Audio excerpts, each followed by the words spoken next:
राम महाराज दादू नमो नमो निरंजनम नमस्कार गुरुदेवतः वंदनम सर्वसाधवा प्रणामं पारंगत परब्रह्म परापरम सोमम देव निरंजनम निराकारं निर्मलं तस्य दादु वंदनम गुरु ब्रह्मा गुरु विष्णु गुरु देवो महेश्वर गुरुदेव साक्षात परब्रह्म है तस्मै श्री गुरुवे नमः।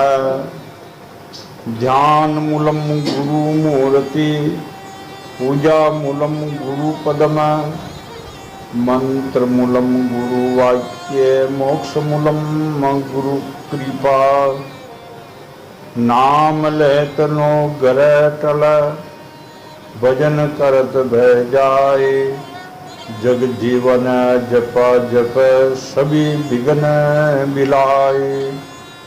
बोलो साधु श्री स्वामी दादूराम महाराज की जय, निरंजन देव की जय। गुरुदेव की कृपा से सत्संग है, श्रीमद् भागवत ये कथा चुनिंबे है, इनमें तत्व ज्ञान खूब दर्शाया है, इसलिए ये पुराणों में मुख्य माना जाता है चुनिंबे अनुभव। एक अनुभव वाणी होती है जो कोई शास्त्र का सहारा न हो और शास्त्रों में विधान में मिलती हुई, उनको कहते अनुभव चुनिंबे है। हर शास्त्रों में हर राजाओं की कथा भक्तों की कथा ये लिखी हुई है। ये सर्वाद में ही जो है एक का प्रसंग ज्यादातर इसमें विदुर विदुप का समाज, महेंद्र और ऋषि और विदुर जी का प्रश्न उत्तर का जो है वह समाज, और मुख्य इनका जो है राजा परीक्षित और सुखदेव। लास्ट में राजा परीक्षित ने सुखदेव मुनि सुनाई। इनमें अध्याय अध्याय यानी सकट सकंत का निर्णय तत्व दर्शाया है। इसलिए अकबर बादशाह ने दादू जी महाराज की स्तुति करी है, तो उसमें भी कहा वेदनम साम वेद समृति में गीता सार पुराण माया भागवत तत्व के समान। तो ये परीक्षित राजा का जो समाज है जो सुखदेव स्वामी ने सुनाई, वही षष्ठी का वर्ण बताया, और ये सूर्य वंश और चंद्र वंश दोनों का ही जो है विस्तार बताया राजा लोगों का। उनमें जो भक्त राजा हुए उनकी भक्ति, उनकी साधना, उनका जो है जितना भी कार्यक्रम है वो बताया। और जो राजा भक्त नहीं थे उनका कई नाम है, कई नाम भी नहीं। ये दोनों जो है ये सूर्य वंश के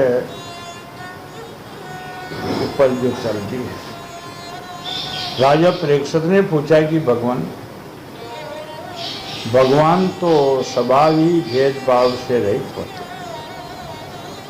सम है, समस्त प्राणियों के प्रिय और शुद्ध है।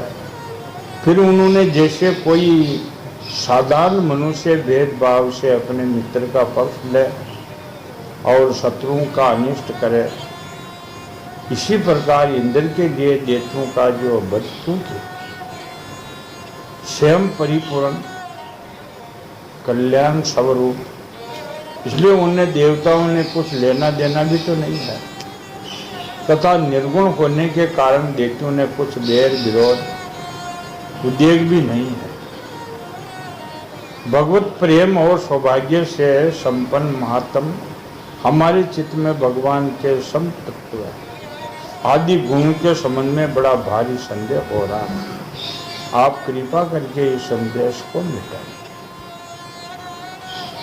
ये मनुष्य के हर प्रकार के संशय होते हैं।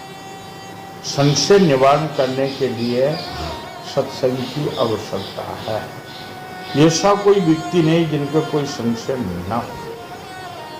अब ये राजा परीक्षित के जो है ये संशय हुआ कि भगवान तो समदृष्टि होते हैं, इंद्र का पक्ष कैसे लेंगे, और राक्षसों को मार दिया।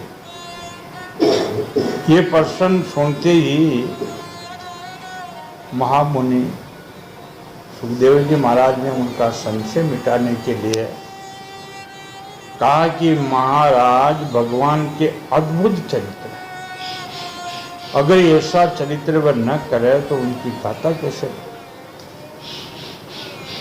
ये बात नहीं होती है कि नहीं हाँ भगवान ही ईश्वर है उनके पक्षपात है, ये बात हो नहीं सकती, बन नहीं सकती। मरते हैं तो अपने जन्मते मरते दुख पाते सुख पाते तो कर्म आते।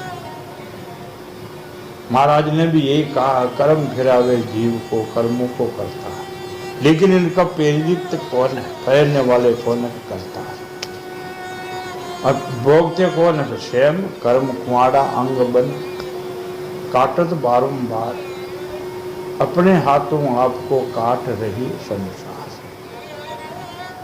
ये कर्मों से ही आप मरे। कोई मारने वाले, जन्म देने वाले, दुख देने वाले, सुख देने वाले है ही नहीं, कर्म ही।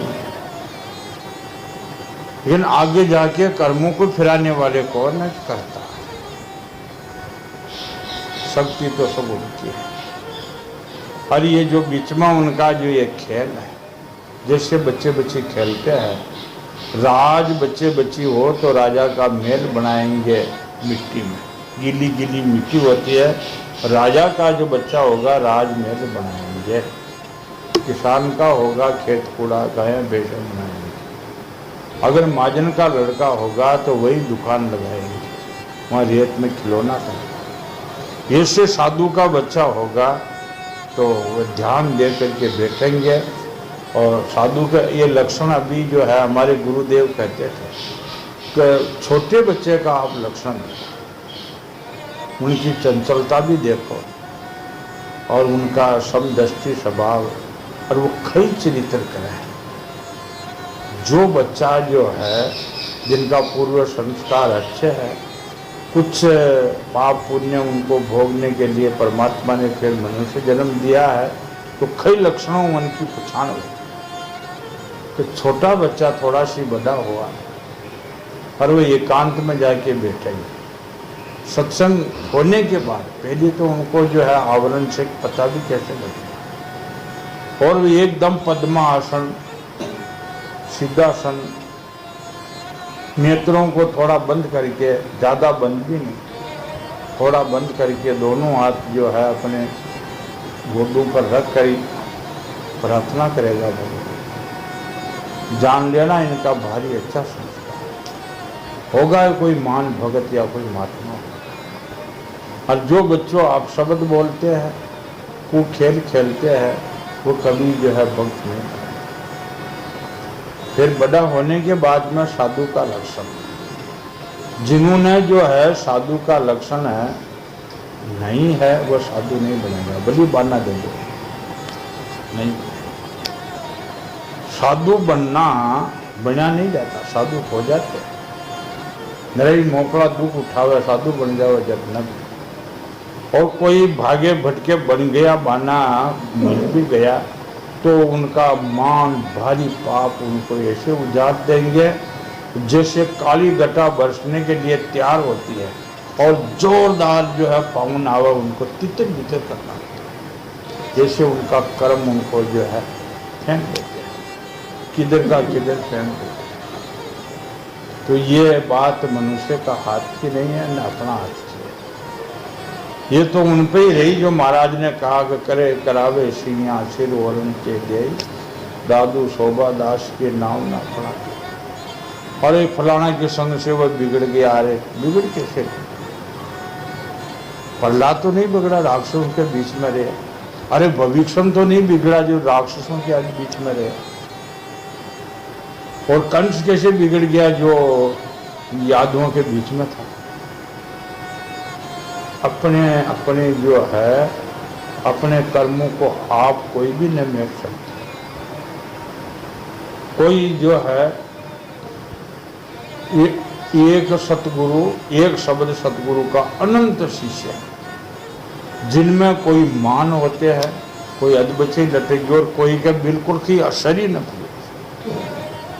ये उनकी अद्भुत गति। ये एक माता पिता, पिता एक माता भी एक, उनके सुल्ताना होती है, एक राजा होता है, एक महात्मा होते हैं और एक गांव की घेर चलाता है। इतना अंतर हो गया। अरे ये कि स्त्री फालकी में डोले राजा की रानी काल ऊंचा पड़े, और ये घेर चरावा वाले की स्त्री छाछ के टाइम गोबर थापती पर कर, ये कर्म गति है। अनेक कर्म गति को देख करके परमात्मा का नित नमस्त हो जाना चाहिए। प्रभु तू ही है, तू ही है, न मेरा जो बल चला है, न चलने वाला है, नहीं चले, तू ही है, तू ही है, हे प्रभु तू ही है।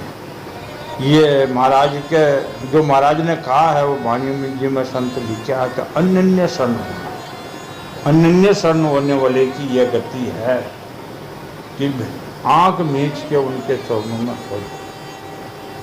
विवेक चूड़ामणि आदि गुरु शंकराचार्य की वाणी है, उसमें कहा कि सतगुरु की आवश्यकता है, लेकिन उस सतगुरु की आवश्यकता के पहली स्वयं की जिज्ञासा की आवश्यकता जो है।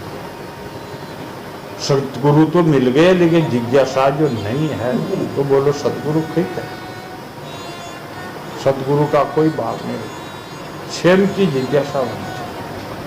जैसे कोई भी वृक्ष का पौधा हो तो उस बीज के किसकी आवश्यकता है?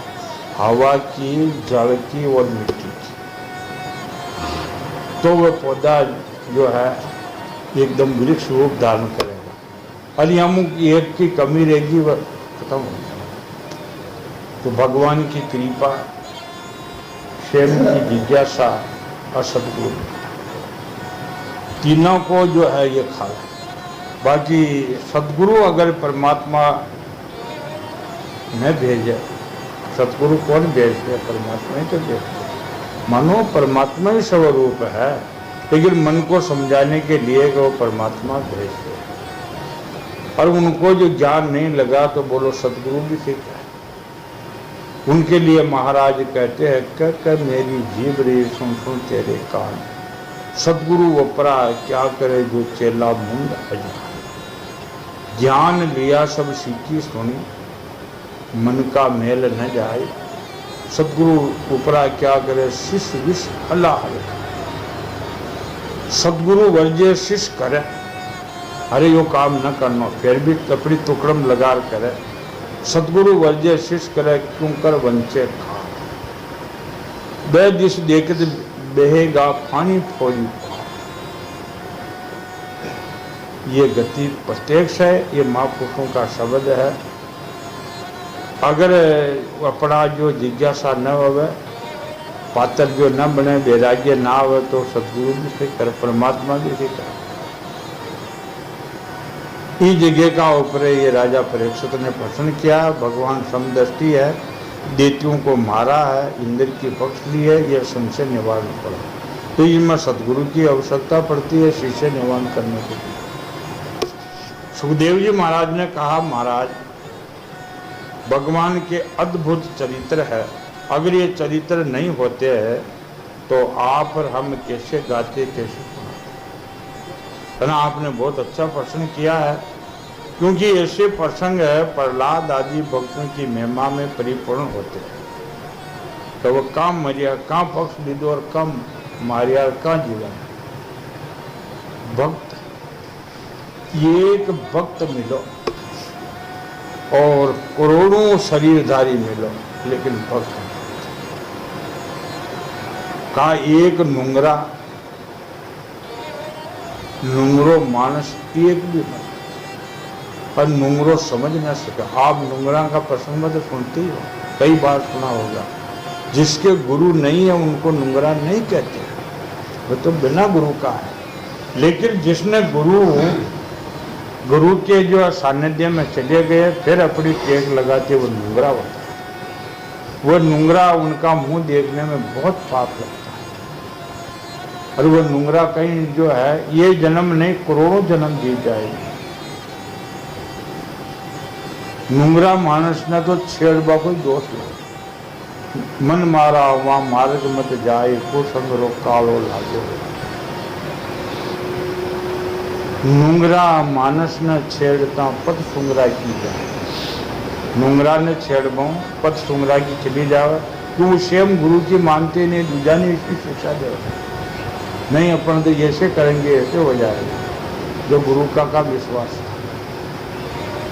तो नुंगरा वह होता है कि गुरु का सिद्धांत न मान करके अपनी टेक लगा, वो कभी पनप नहीं सकते। उनका जन्म हजारों व्यतीत हो गए।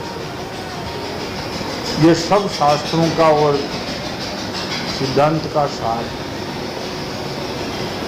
जो भगत की महिमा है वो परिपूर्ण है, इनमें नुंगरों की महिमा तो है। भक्त की जो है, भक्त की महिमा सुनने से भक्ति बढ़ती है।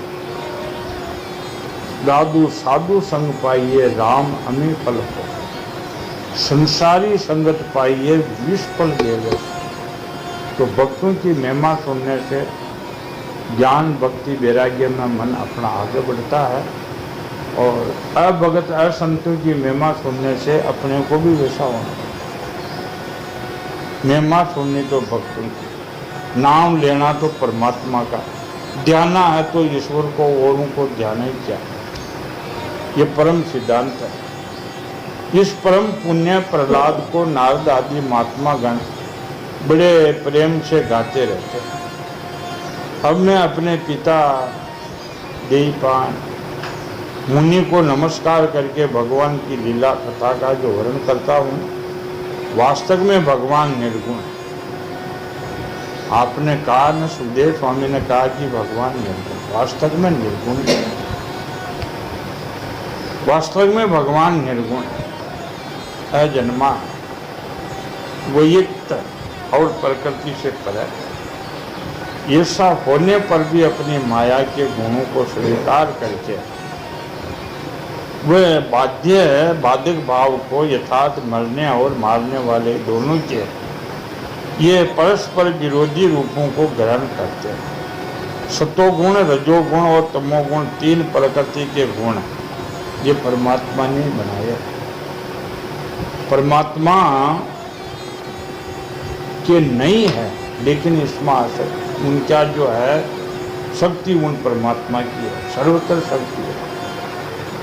प्रेक्षित है ये तीनों गुणों की एक साथ ही घटती और बढ़ती नहीं होती। भगवान समय समय के अनुसार गुणों को स्वीकार करते हैं। सतोगुण की वृद्धि के समय देवता, ऋषियों का रजोगुण, बुद्धि के समय देवों को, अब तमोगुण की वृद्धि के समय यक्ष यम राक्षसों को अपनाते हैं। हर समय एक साथ नहीं व्यतीत हो, ये व्यवहार में आगे, ये तत्व नहीं है। हर समय एक साथ न होना व्यवहार, और जब तक जो है व्यवहार में रहेंगे तब तक ये समय फलती रहेगी। कभी तमोगुण आएगा तो कभी रजोगुण के समय आएगी, कभी यानी सतोगुण की आएगी। ये वृद्धि के समय ही ऐसा जो है भाव होता है। जैसे व्यापक अग्नि काष्ठ आदि भिन्न भिन्न आश्रमों में रहने पर भी उसने अलग नहीं जान पड़ती, परंतु मथन करने पर चट प्रकट हो जाती है। वैसे ही परमात्मा सभी शरीरों में रहते हैं। परमात्मा अलग नहीं है। दोनों प्रसंग आ गए ना, परमात्मा अलग नहीं, सब में है, लेकिन सबसे न्यारा है। परंतु विचारशील पुरुष हृदय मथन करके उनमें अनिरक्त सभी वस्तुओं का बाध करके अनंत अपने हृदय में ही यंत्रयामी रूप से उसे प्राप्त कर लेते हैं तो परमात्मा यहीं प्रकट हो जाता है। ये साधना है। जो कोई जिज्ञासु है और वह गुरु का सानिध्य में जा करके यहीं अंदर ही जो है मंथन करो, जैसे अग्नि मंथन करने से अग्नि प्रकट हो जाए, वैसे अपना जो जिज्ञासु जो अंदर मंथन करने से परमात्मा की प्राप्ति यहीं होती है, बाहर नहीं। बाहर कभी देखा सुना ही नहीं। जब परमेश्वर अपने लिए शरीरों का निर्माण करना चाहते हैं तो वे अपनी माया में रजोगुण को अलग सृष्टि करते हैं। जब वे विधि योनियों में रमण करना चाहते हैं तो सतोगुण की सृष्टि करते हैं। जब वे शयन करना चाहते हैं तो तमोगुण को बढ़ा देते हैं। हे परीक्षित, भगवान सत्य संकल्प तो करते हैं लेकिन सत्य संकल्प, एक संकल्प झूठा हो गया, एक सत्य संकल्प। वह जगत की उत्पत्ति के निमित्त भूत प्रकृति और पुरुषों के सगारी एवं आश्रय काल की सृष्टि करते हैं, इसलिए वह काल के अधीन नहीं है, काल उनके अधीन है। काल डरे करतार थे जे जे तुम आगे। राजन, ये काल स्वरूप ईश्वर जब सतोगुण की वृद्धि करते हैं तब सत्यमय देवताओं का बल बढ़ाते हैं। तभी यह परम यशवंती देवता प्रिय परमात्मा देव विरोधी रजोगुण एवं तमोगुण देते का श्रृंगार करते हैं। वस्तुत ये समी है, परमात्मा तो है तो समी। आपने कहा राजा परीक्षित का वो तो समदृष्टि है, वो तो समदृष्टि है, लेकिन ये प्रकृति के वश में आकर के आप कर्मा के अधीन होकर के पालन भी होता है और वही उनको मार देता है। तो कुछ जो नरक के जो है नरक भुगताने वाले धर्मराज जी है, उनके दूत है, वह अलग नहीं है। वो कुकर्मी आदमियों के लिए वही धर्मराज जी है, वही उनका दूत है, और भक्तों के लिए भगवान कोई अलग नहीं है, वही भगवान है। ये समझने के लिए जैसे रामचंद्र जी का अवतार हुआ और विश्वामित्र जी अपने यज्ञ की रखवाली करा करके रामचंद्र और लक्ष्मण जी को राजा जनक के वहाँ जो है जनकपुरी में सीता संवर में ले गए। वहाँ देश देश के राजा गेटे हो गए। इस संसार भर के राजा, भारत के नहीं, पूरा संसार का राजा जो है, जहाँ दिन समुद्र पार करके जहाजा में बैठ करके बड़ा स्वयंवर हुआ, और विश्वामित्र जी रामचंद्र लक्ष्मण को भी ले गए। अब जब अलग अलग राजाओं का जो है ये आसन लगे हुए बैठने का, तो विश्वामित्र जी रामचंद्र लक्ष्मण को लेकर के आप भी अपने आसन पर जा बैठे। और राजा महाराजों ने देखा ही नहीं, जिनकी जैसी भावना जैसो स्वभाव रामचंद्र जी उनको वैसे ही कोई राजा जो है राजपूत थे, उसने देख करके कहा ये भी कोई राजपूत है, ये अपने संबंधी है, संबंधी भाव से मन की जानकारी करी कि अयोध्या के राजा दशरथ के पुत्र और अपने संबंधी। मुन्ना वही सराहना करी, बड़े बलकारी। ये तो हुई संबंधी राजाओं की दृष्टि। जो राजा साधु स्वभाव के थे, साधु नाम साधना करने वाले, राज भी करते हैं और वह साधना भी करते हैं, उनको राज ऋषि कहते हैं। वहाँ राज ऋषि राजा साधु स्वभाव वालों को भगवान इष्ट देव नजर आए। ओ अरे आए तो स्वयंवर में, लेकिन इष्ट देव का दर्शन किया, बहुत अच्छा। उनकी भावना वही थी। बोलो राम जी बदले क्या? अरे जो समाज के राजाओं का और साधु राजाओं का अलग अलग बत्ती बदली, राम तो ये। और जो राजा वीर राजा थे, वहाँ राजा ने रामचंद्र जी ऐसे नजर आए और ये कोई सिंह के समान वीर है, मतलब ये भीड़ जाओ तो यंत्रों की भीड़ की बुद्धि हो। वीर राजाओं को वीर नजर आए। और जो राजा कपटी थे, दुष्ट स्वभाव वाले थे, उन राजाओं को राम काल रूप में लिया। अरे यो काल क्यों है, कौन हो ये मार, ये दृष्टि आज अपनी है। अपन जैसी दृष्टि करेंगे वैसा ही अपना जो है अंतःकरण में वो फल की प्राप्ति। हमेशा सत्संग सुनना, हमेशा सत्संग का जो एक एक शब्द धारण करना, अपनी वृत्ति को शानी करनी, यही एक साधना है। रोज विचार करते रहे।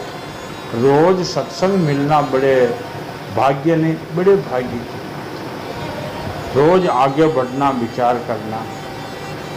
और बाकी जो है वह तीन तरफ का राजा है, उनकी जैसी बुद्धि हो तो कोई फायदा नहीं।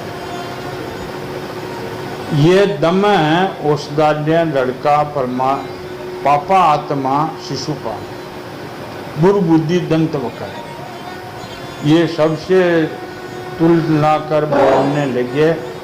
तब से जो है जब तक भगवान के द्वेष करते रहे हैं। अविनाशी परब्रह्म भगवान श्री कृष्ण के पानी पी पी कर गाली देते थे। अब वैसे ही ये राजा भगवान कृष्ण के ऊपर शिशुपाल, दंतवकर, दंताधर, ये दमघोष राजा के लड़के थे। कहते हैं भगवान कृष्ण के माशीला भाई थे और संसार में सभी उनका ही है, शिष्टाचार है। लेकिन ये जो है दंतवकर, दंताधर, शिशुपाल, ये जब से ही जो है तोतली बोलियां बोलवा लग गया, तो ये धर्म से द्वेष ही करते और कृष्ण को भी गाली देते। इनके फल स्वरूप न तो इनकी जीभ में खोड़ी हुआ और न इन्हें घोर अंधकार में नरक की प्राप्ति हुई। परंतु जिन भगवान की प्राप्ति अत्यंत कठिन है, उनमें दोनों सबके देखते देखते अनायास लीन हो गए। इनका क्या काम है? युधिष्ठिर ने यह बात पूछी कि जितना भी द्वेष करने वाले तो नरकों में जाते हैं। कोई संतों का द्वेष करे, साई संत भवे, तो उनकी जीभ गड़ जाती है, कीट पड़ जाते हैं। कोई संतों की जो है भारी निंदा करने वाले को पृथ्वी निगल जाती है। लेकिन ये दंतवकर, दंताधर, शिशुपाल तोतली बोलबा लग गया, पानी पी पी कर गालियां देते और फिर ये परम में लीन कैसे हो गए? ये संशय है, ये भारी संशय है। हवा के झोंके लड़खड़ाते दीपक की लोई के समान मेरी बुद्धि समय बहुत ही जो है ऐसी लग रही है कि मानो क्या करो, आगे पीछे दिख नहीं। आप सर्वज्ञ है, इस अद्भुत घटना का रहस्य समझाइए। सुखदेव जी कहते हैं सर्व समर्थ देव ऋषि नारद राजा के प्रश्न सुनकर बहुत प्रसन्न हुए।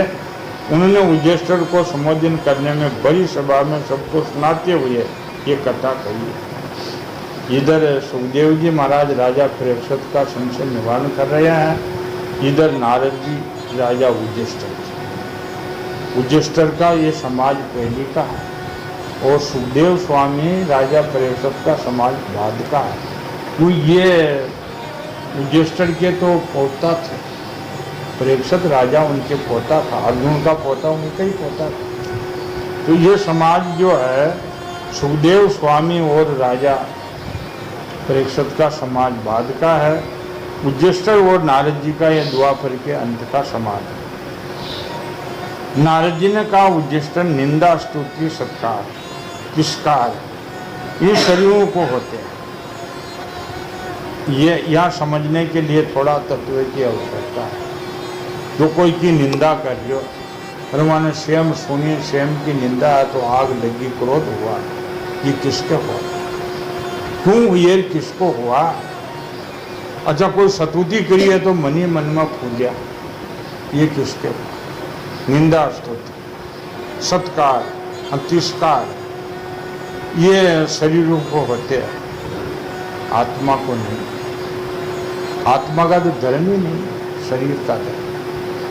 और इस शरीर की कल्पना प्रकृति और पुरुष का ठीक ठीक विवेक न होने के कारण ये होते हैं कि प्रकृति क्या करती है, पुरुष कौन।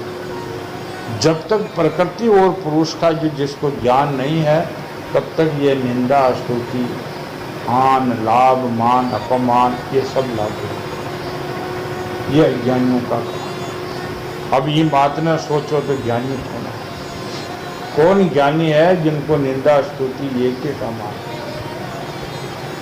जब ये शरीर है कोई अपना आत्मा मान लिया जाता है, तब ये मैं हूँ और ये मेरा है, ऐसा भाव बन जाता है। यही सारे भेदभाव का मूल कारण है। न मैं शरीर हूँ और न मेरा शरीर है। ये भेदभाव मिटो, कोशिश करो। भले एक ही जिज्ञासु एक ही श्रोता के समझ में हो, तो ये कोशिश अगर नहीं करो तो शास्त्र झूठा नहीं हो सकता। आज शरीर का भेद कौन? अरे जो साधना करने वाली नहीं मिलते, साधु हो गए, नित्य साबन लगाना, अब्दुकेट रहना, ये साधना कहाँ के लिए? जब शरीर का भेदभाव मिटे ही नहीं। इसी के कारण ताड़ना और दुर्वचनों को पीड़ा होती है। अगर जब तक शरीर का ध्यास नहीं मिटे, तब तक उनको दुर्वचनों से और ताड़ना से पीड़ा होती ही रहेगी और जन्म मरण भी उसके लागू ही रहेंगे। जिस शरीर में अभिमान हो जाता है कि ये मैं हूँ, ये शरीर के बद में प्राणियों को अपना बद जान पड़ता है।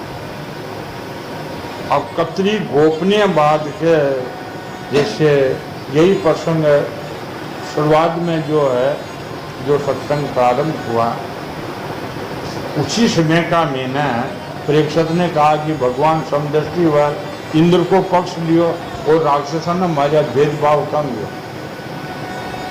कसी गोपनीय बात जो है ज्येष्ठर को नारद जी महाराज समझा रहे हैं कि न तो कोई ने मारिया है और न कोई मरिया है। इस शरीर के जो है बद के प्राणियों को अपना बद जान पड़ता है, ये अज्ञानता है। न मारिया न मरिया, किंतु भगवान में तो जीवों के समान ऐसा अभिमान है नहीं, क्योंकि वह सर्व आत्मा है, अद्वितीय है। वह तो दूसरों को दंड देते हैं, ये भी उसके कल्याण के लिए ही, क्रोधवश अथवा द्वेषवश नहीं। ये जगह पर परमात्मा समदृष्टि है। दंड भी अगर कोई प्राणियों को देते हैं तो वो क्रोधवश नहीं, ईर्षावश नहीं।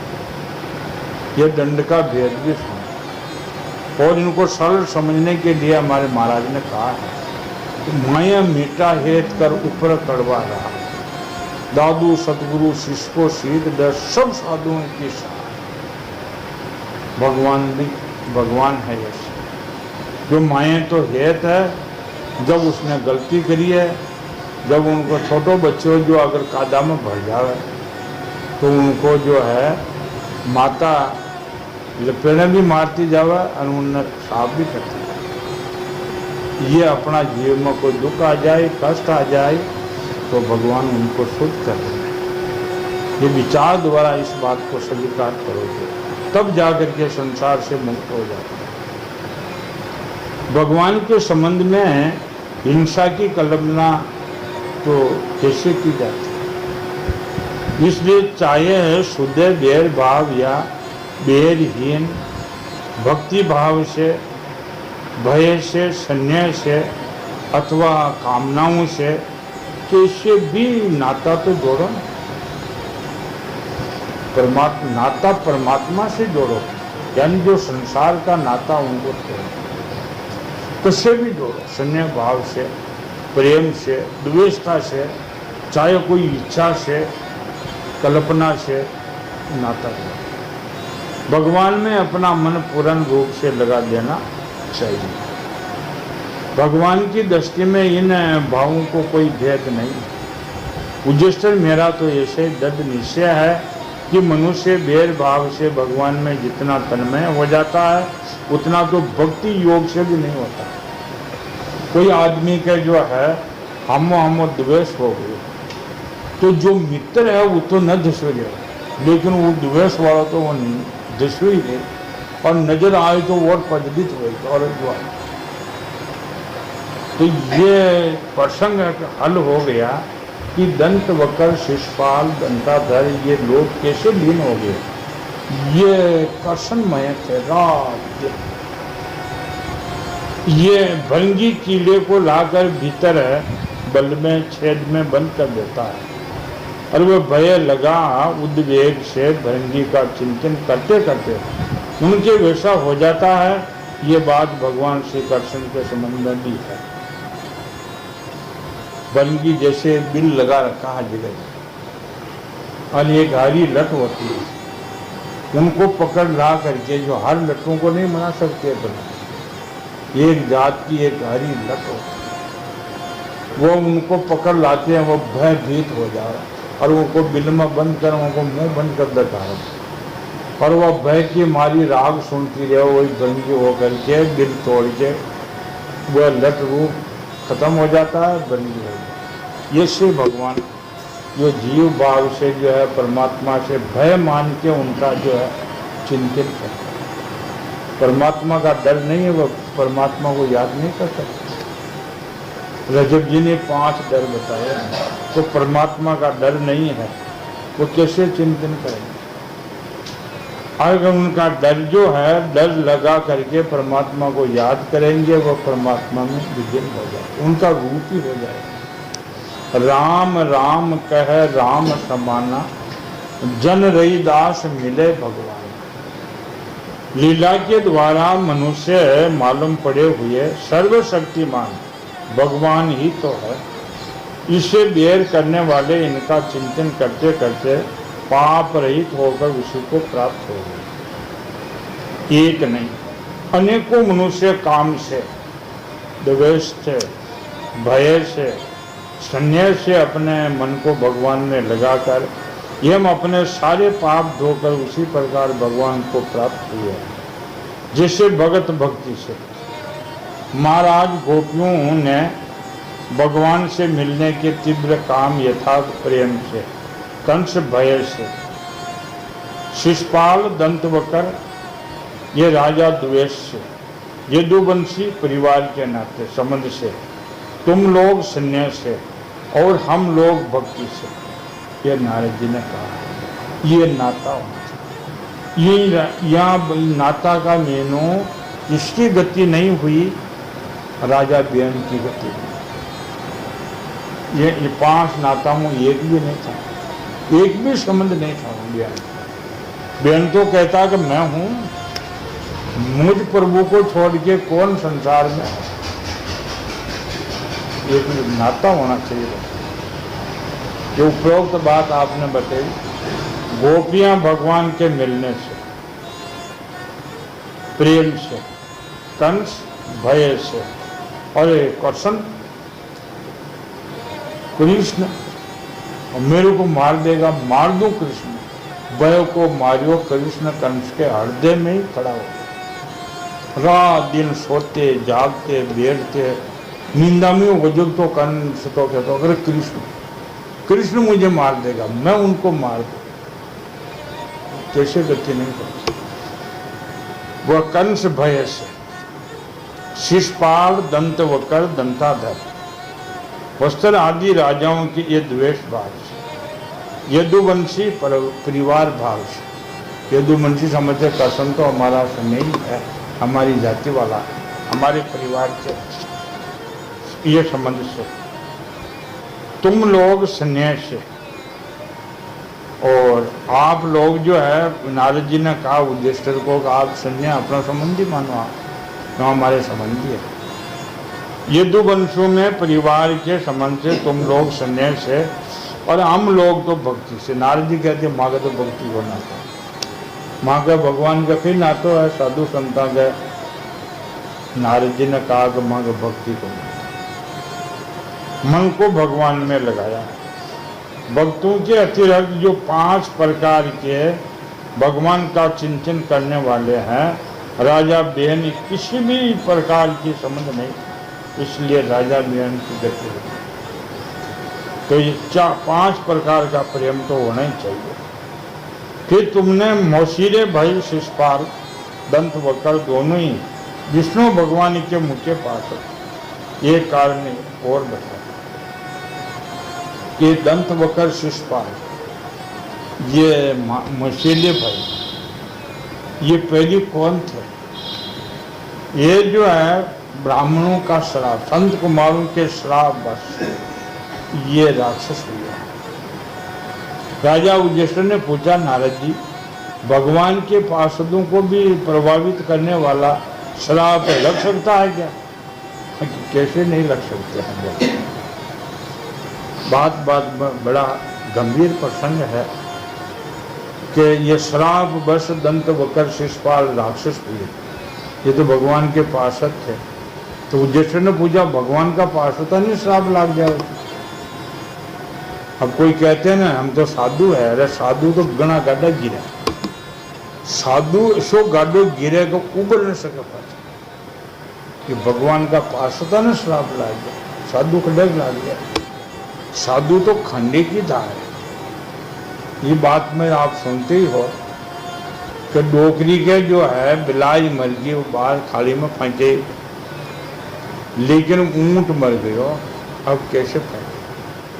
तो साधु तरना ऊंट मरने के समान है और गृहस्थी तरना बिलाई के समान। साधु गलती करे, कलयुग में साधु कहाँ है? ये कोई खंडन मंडन नहीं है, निंदा नहीं है। हमारे धर्म शास्त्र कहते हैं अगर इसको हम नहीं कहे पूरा तो भगवान के घर बड़ा दोषी है। साधुता ही है, और जब साधुता ही है तो आनंद से भी आनंद है।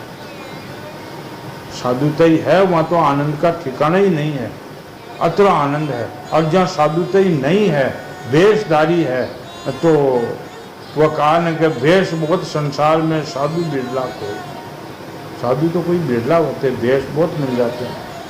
भगवान के अन्य प्रेमी फिर जन्म मृत्यु संसार में आए, ये बात कुछ अविश्वास सी मालूम पड़ती है। वैकुंठ में रहने वाले लोग प्राकृतिक शरीर, इंद्रियां और प्राण रहित होते हैं। उनका प्राकृतिक शरीर संबंध किस प्रकार का? तो ये बात आप अवश्य सुनाइए। यह युधिष्ठिर का शंका हो, भला ऐसे हो सकता है क्या? कोई कहते हैं साधु होने के बाद में पूर्व जन्म नहीं होता। तो बहुत से प्रसंग ये आते हैं कि इंसान को मरना तो साधु वेश बना के मरना चाहिए, वो कोपिट मुड़ के नहीं आता। तो वह गति कौन सी है? ये गति तो नहीं है जो संसार की व्यवहारिकता में ये गति नहीं है, वह गति तो निष्कामती है। तो साधु जो है एक फौरन में साधु है, पर वो गति पार है। जैसे एक राजा के एक चोर घुस गया महल में, धन की जो है गांठें बांध दी। देख तो जो का कोई फेरादार न जाएगा, जतरा चोर है खूब अच्छो धन बांध दो ऊंचे दिखे, और गांठ ऊंचे निकलो और फेरादार न मालूम पड़े। अरे तो चोर घुस गया और भाग्यो चोर वहां गांठ न गए।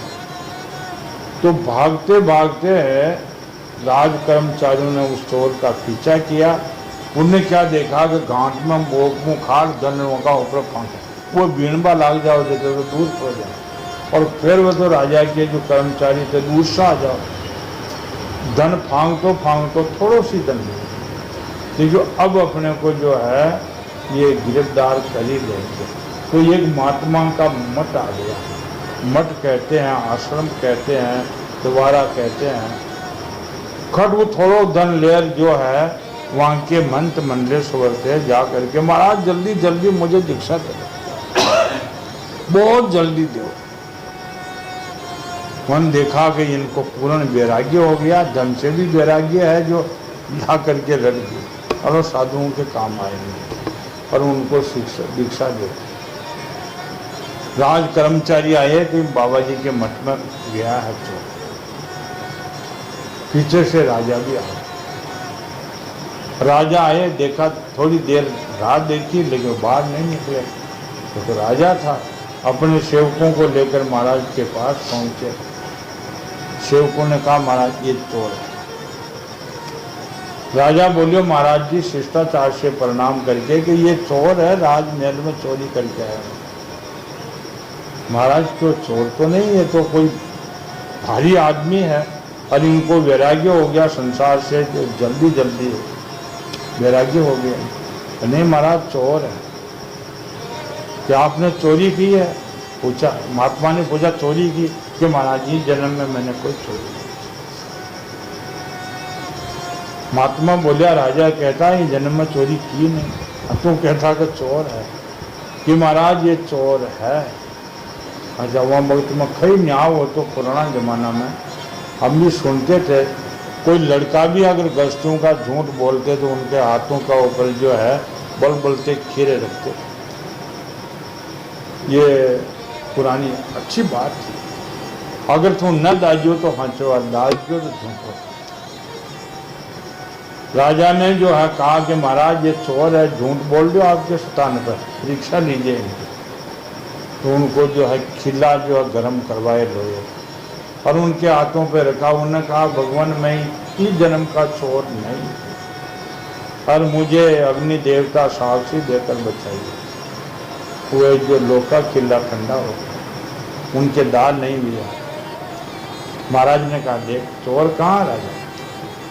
राजा क्यों महाराज चोर तो है, लेकिन ये क्या कारण हुआ जो अग्नि देवता ने साक्षी दिया? फिर महात्मा ने विचार किया कि कारण क्या है कि संत होने से द्विज दूसरा जन्म हो जाता। इसने जो है जब साधु हो बन गए दूसरा जन्म हो गया। अग्नि ने भी साक्षी दे दी कि मैं इस जन्म में चोरी नहीं की, दुकान नहीं की। तो अगर जो ऐसा कोई योग बन जाए, साधु होके मर जाते हैं और धर्मराज की जो है लगाम, धर्मराज के जो है जितने भी गुण हैं उनसे सबसे बाल हो गए। डूंगरे जी का भागवत है, बड़े अच्छे महात्मा थे, आज जन्म तक ब्रह्मचारी रहे लेकिन वह संन्यास नहीं लिया, लेकिन मरते हुए जो है संन्यास लेके चले। युधिष्ठिर ने यह बात पूछी कि ये जो है ये 5 प्रकार का प्रेम, उनमें तो एक भी प्रेम नहीं था, ज्ञान के गति नहीं। अगर जिनका जो द्विज जन्म हो गया और वो सब कर्म से बाल हो गए, वह भी फौरन मोक्ष होने में देर नहीं लगती। ये आगे प्रहलाद जी का जय विजय का जो है जीवन आएगा कि जय विजय को श्राप कैसे हुए और वह राक्षस कैसे हुए, भगवान ने जो है उनको श्राप निवारण कैसे। ये अपने को भी सुनना और विचार करना बहुत जरूरी है। ऐसा न हो जावे कि सदा जो है तेल के संग सीधड़ो रेवर जीतो करी, बहुत बुरा है। जो पूरा जीवन में एक बार आने से तर जाते हैं और कोटि वर्ष लो राखी है बंसा चंदन पास, दादू रूम का अंतर आप भी तर तो चोर तरियो एक शब्द में तरियो, महाराज मना दीक्षा दो जल्दी साधु बना दो, एक शब्द में तरियो। और कोटि वर्ष तक जो है साथ में रहते हुए भी सदा जो है अंदर भेद ही न हो, कुछ विचार नहीं, विचार नहीं तो विचार के बाद में वैराग नहीं है। वैराग के वो जब ही पात्र हो और पात्र के बिगड़ वस्तु ठहर नहीं सकती। ये सिद्धांत है, ये सत्संग है, अमूल्य है, इनका कोई माल तोल नाप नहीं कर सकता। इनका कोई तोल नाप करो कोई कीमत ही नहीं चुका सकता, मिलती भी बहुत कठिन है। ये महापुरुषों का शब्द है, परमात्मा देव की असीम कृपा है जो अपना को हमेशा मिलती है। सच्चिदानंद भगवान की।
तुम्हारी पूजा तुम्हारी सेवा तुम्हारे को नहीं सेवा तुम्हें पाके तुम्हें सेवा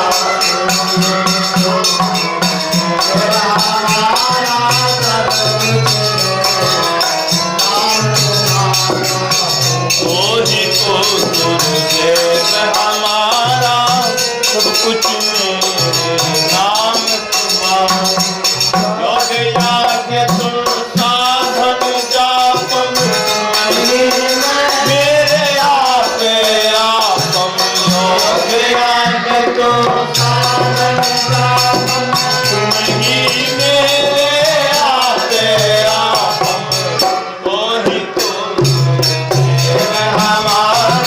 सब कुछ मेरे नाम हमारा सब कुछ मेरे नाम तुम्हारा तुम्हें जाना तुम्हें जाना तब तीरथ तू मत चला तुम्हें जाना तुम्हें जाना वेद वेद पाठ पुराना दादू वेद पराना वेद वेद पाठ पुराना दादू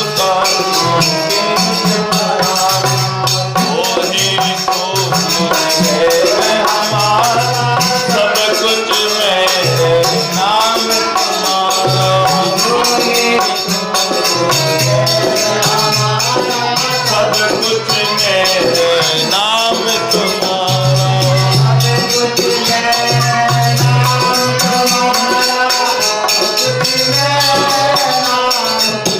सब कुछ मेरे नाम तुम्हारा सब कुछ मेरे नाम तुम्हारा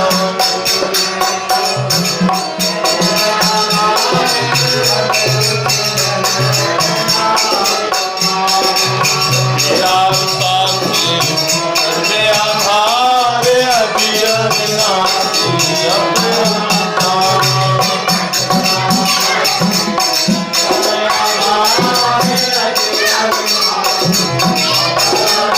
अजय अविनाशी अपरंपार अजय अविनाशी अपरंपार अजय अविनाशी अपरंपार अविनाशी अपरंपार तेरा आधार अजय अविनाशी अपरंपार तेरा